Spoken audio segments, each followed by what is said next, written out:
नमस्कार. ब्रेसेस क्लिनिकमध्ये आपलं स्वागत आहे. मी डॉक्टर श्रद्धा नाईक सौंदणकर. सर्वप्रथम दातांना स्वच्छ करण्याची योग्य पद्धत या व्हिडिओला आपण दिलेल्या प्रतिसादाबद्दल खूप खूप धन्यवाद. आज आपण जाणून घेऊया टूथब्रश, टूथपेस्ट आणि माउथवॉश यांची निवड कशी करावी. सर्वप्रथम आपण टूथब्रशविषयी बोलूयात. टूथब्रश हे साधारणतः hard, medium, soft, ultra soft आणि सुपर सॉफ्ट अशा टाईप्समध्ये येतात. लक्षात घ्या, हे ब्रिसल्स जे असतात त्याच्या सॉफ्टनेसप्रमाणे हे प्रकार ठरतात.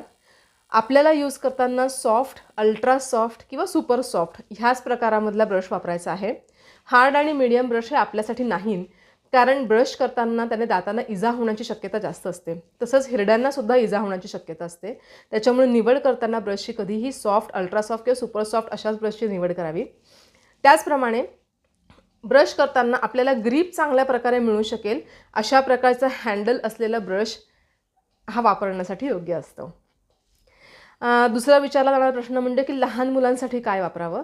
तर लहान मुलांसाठी ब्रश वापरताना पेडियाट्रिक ब्रश म्हणजे हा हेड जो आहे, हा हेड छोटा असलेले ब्रश मिळतात, ते ब्रश वापरणं कधीही योग्य असतं. नेक्स्ट प्रश्न म्हणजे टूथपेस्ट कोणती वापरावी.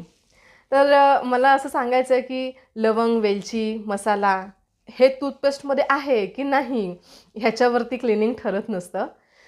कधीही टूथपेस्ट कोणतीही यूज करताना पहिल्यांदा आपल्या 2 बोटांवरती घेऊन बघायची आहे आणि जेव्हा आपण हे 2 बोटं एकमेकांवरती घासतो तेव्हा ती आपल्याला रखरखीत नाही लागली पाहिजे. हा सगळ्यात मेन त्याच्यामधला पॉईंट असतो.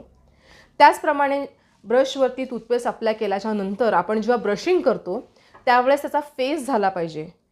ह्या फेसमुळे काय होतं, हे जे सर्फॅक्टंट जेव्हा ॲक्ट होतं त्यावेळेस अन्नकण जेही काही आपल्या दातांवरती चिकटलेले असतात त्यांना दातांपासून सेपरेट होण्यासाठी आणि चूळ भरताना बाहेर पडण्यासाठी मदत होते. ह्या 2 गोष्टी प्रामुख्याने लक्षात घ्याव्या. टूथपेस्टविषयी लहान मुलांसाठी टूथपेस्ट कोणती यूज करायची. तर लहान मुलांसाठी टूथपेस्ट यूज करताना फ्लुराईड कंटेंट असलेली टूथपेस्ट ही जास्त सोयीस्कर असते किंवा आम्ही सजेस्ट करतो. फ्लुराईड ॲप्लिकेशनमुळे दातांना कीड लागण्याचं प्रमाण काही प्रमाणामध्ये कमी होऊ शकतं. त्याच्यामुळे युजली लहान मुलांमध्ये फ्लुराईड टूथपेस्टचा वापर करण्याचा आम्ही सल्ला देतो. दुसरी गोष्ट म्हणजे ॲप्लिकेशन कसं करायचं. हा आपला टूथब्रश आहे, हे आपली टूथपेस्ट आहे. आता नेहमी लक्षात ठेवा की ॲप्लिकेशन करताना आपल्या सवयीप्रमाणे आपण काय करतो, सुरुवातीपासून ते शेवटपर्यंत मोठे टूथपेस्ट घेतो आणि यूज करतो. पण अशा वेळी बऱ्याचदा काय होतं, आपल्या तोंडापर्यंत जाईस्तोवरच ती टूथपेस्ट सांडून जाते. त्याच्यामुळे ॲक्च्युली नुकसानच होतं. तर ह्याच्यासाठी आपण एक करू शकतो, ते म्हणजे टूथपेस्ट अप्लाय करताना स्लाईट फोर्स देऊन ती टूथपेस्ट ब्रिसेसच्या थोडी खाली जाईल आणि साधारणतः एवढ्या आकाराची असेल तरीसुद्धा आपलं टूथ क्लिनिंग हे अतिशय चांगल्या प्रकारे होऊ शकतं. खूप जास्त टूथपेस्ट घेतली म्हणजे खूप चांगले दात साफ होतील तर असं नसतं. टूथपेस्टची क्वांटिटी ही पी साईज किंवा त्याहीपेक्षा थोडीशी जास्त is enough for adults as well as for the kids. हे झालं टूथब्रश विषय आणि टूथपेस्ट विषय. दुसरी गोष्ट म्हणजे काही पेशंट्सना बघितलं आहे की टूथब्रश करताना हा हात कोपऱ्यापासून ते आपल्या बोटांपर्यंतचा हात इतका स्ट्रॉंग ठेवतात की त्याच्याने फोर्स जो आहे तो खूप जास्त प्रमाणामध्ये लागतो. दात स्वच्छ करताना फोर्सची गरज नसते. नेहमी दात स्वच्छ करताना मूवमेंट ही आपल्या रिस्टपासनं म्हणजेच आपल्या मनगटापासून झाली पाहिजे, नाही की आपल्या कोपऱ्यापासून. जेव्हा कोपऱ्यापासून आपण फोर्स लावायचा प्रयत्न करतो त्यावेळेस जास्त शक्तीचा उपयोग केला जातो. तर स्वच्छ करताना जेव्हा आपण रिस्ट मूवमेंट करतो ह्या प्रकारे त्यावेळेस लागणारा फोर्स हा योग्य प्रमाणामध्ये असतो आणि स्वच्छता देखील चांगल्या प्रकारे होते. आता शेवटचा मुद्दा म्हणजे माउथवॉश. माउथवॉश कोणता वापरायचा याविषयी डॉक्टरांची खूप मतं आहेत, विविध मतं आहेत. माझं सजेशन असं असेल की तुम्हाला जर डॉक्टरांनी सजेस्ट केला असेल काही कारणास्तव माउथवॉश यूज करायला तर तुम्ही अवश्य करावा. पण मला फक्त तोंडाला दुर्गंधी येते आहे म्हणून मी मेडिकलमध्ये जाऊन माउथवॉश यूज करते आहे तर हे योग्य पद्धत नाही. तसंच माउथवॉश हा फार दीर्घकाळापर्यंत यूज करणंसुद्धा चांगली गोष्ट नसते. सो आपण कधीही माउथवॉश यूज करताना तुमच्या डेंटिस्टच्या सल्ल्यानेच तुम्ही तो यूज करावा.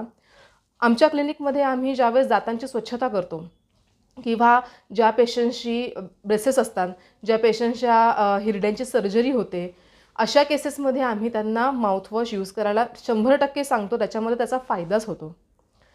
परंतु आपण आपल्या सल्ल्याने किंवा आपल्याच मनाने कोणत्याही माउथवॉशचा उपयोग करू नये ही माझी विनंती आहे. माउथवॉशमध्ये साधारणतः 2 प्रकार असतात. एक म्हणजे वॉटर बेस्ड माउथवॉश आणि दुसरा म्हणजे alcohol based mouthwash. Alcohol based माउथवॉशला डायल्युशनची गरज असते. म्हणजे जेवढं तुम्ही अल्कोहोल बेस्ड माउथवॉश घ्याल तेवढंच तुम्हाला पाणी टाकून ते डायल्यूट करून वापरावं लागतं. तर वॉटर बेस्ड माउथवॉश हे डायरेक्ट तुम्हाला 10 ml 15 ml जसं डॉक्टरांनी प्रिस्क्राईब केलं आहे त्याप्रमाणे तुम्ही घेऊन त्याच्याने चूळ भरली ब्रश केल्याच्या नंतर तरीसुद्धा चालू शकतं. दुसरी महत्त्वाची गोष्ट म्हणजे ह्याचा कंटिन्युअस वापर करणं हे योग्य नाही आहे. त्याच्यामुळे लिमिटेड पिरियडसाठी याचा वापर आपण नक्कीच करू शकतो. यूज करण्याची पद्धत म्हणजे ब्रश केल्याच्यानंतर मोस्टली मॉर्निंगमध्येच याचा वापर करावा. रात्री झोपताना वापर करण्याचं टाळावं अनलेस अँड अंटिल तुम्हाला डॉक्टरांनी सजेस्ट केलं आहे तर. याच्यामध्ये जे क्लोरहेक्झिडिन नावाचा कंटेंट असतो त्या क्लोरहेक्झिडिनमुळे आपण जेही काही खातो अन्नकण त्याचा एक थर जसा आपल्या दातांवरती निर्माण होतो त्याला आपण प्लाक असं म्हणतो. तो प्लाक डिस्टर्ब करणं हा त्याचा मेन फंक्शन आहे. त्याच्यामुळे वेगवेगळ्या फ्लेवर्समध्ये हे जरी उपलब्ध असेल तर आपल्याला थोड्या काळासाठी आपल्याला फ्रेश वाटणं किंवा तोंडातनं चांगला वास येणं ह्या गोष्टी नक्कीच घडतात. परंतु त्याचे काही साईड इफेक्ट्सही असतात. त्याच्यामुळे ह्याचा वापर करताना कधीही डॉक्टरांच्या सल्ल्याने करावा एवढं मी तुम्हाला नक्की सुचवेन. व्हिडिओ शेवटपर्यंत बघितल्याबद्दल धन्यवाद. आपल्या व्हिडिओला लाईक करा, कमेंट करा आणि आपल्या इतरांसोबत शेअर करा. जसं पहिल्या व्हिडिओला तुम्ही आमच्या प्रतिसाद दिला आहे तसं या व्हिडिओलाही तुम्ही द्याल ही अपेक्षा. धन्यवाद.